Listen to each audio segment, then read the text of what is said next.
Oh, great. You guys found an even creepier mask. It's time for bed, you guys.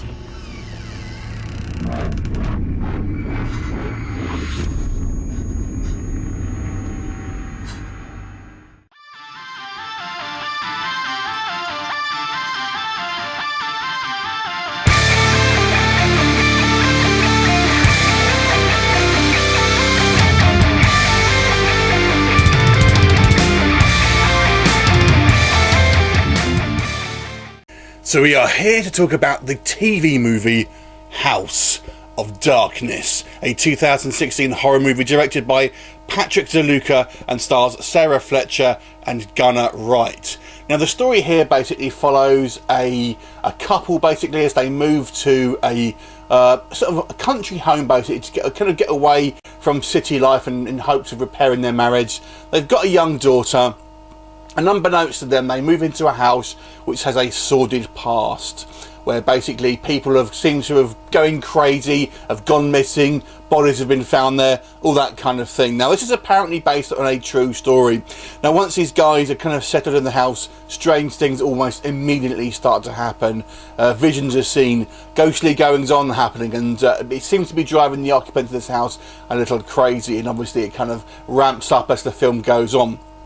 So that's pretty much all I will tell you about the plot of this made-for-TV movie. Now, where it is a made-for-TV movie, there are going to be obvious restrictions. It's never going to be able to get too kind of graphic, both either in kind of violence or gore or sex, anything like that, basically. So you kind of have to bear that in mind. And this was made for the TV, so you know it was never going to have. So you have to kind of base it on what a TV movie is like. And I have to say, it's a reasonable ghost story. I have to say for that kind of like audience. There are some genuine sort of creepy moments. I think there's some good photography here, a good attempt at kind of building suspense and kind of this kind of growing sort of sense of dread, and certainly some creepy scenes. I think the acting, to be honest with you, isn't too bad at all. I mean, they're all kind of unknown actors pretty much, but obviously you see some reasonable acting talent here, because obviously you're starting off with the film where everyone's kind of like tickety-boo, and as the film goes on, obviously they're kind of getting crazier and crazier, and the kind of weirder things are starting to happen.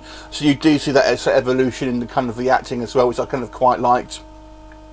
There's not too many visual effects here, but I think it benefits from not kind of using kind of CGI. There are a kind of few camera tricks and stuff like that to obviously give the impression of ghostly goings on. And I have to say, there are some, like I said, some genuinely kind of creepy moments, especially involving a couple of kids in kind of Halloween costumes. Those scenes were particularly quite good. On the negative side of things, it is kind of somewhat kind of muted. I think it does drag in places. It seems to be spinning its wheels in kind of a lot of scenes, and I think you'll possibly find some characters grate on your nerves to a certain degree. There are also a couple of continuity errors that I kind of spotted, and I think the ending you'll find sort of quite cliche. But overall, I would say it's a watchable kind of like for passing the time kind of TV style movie.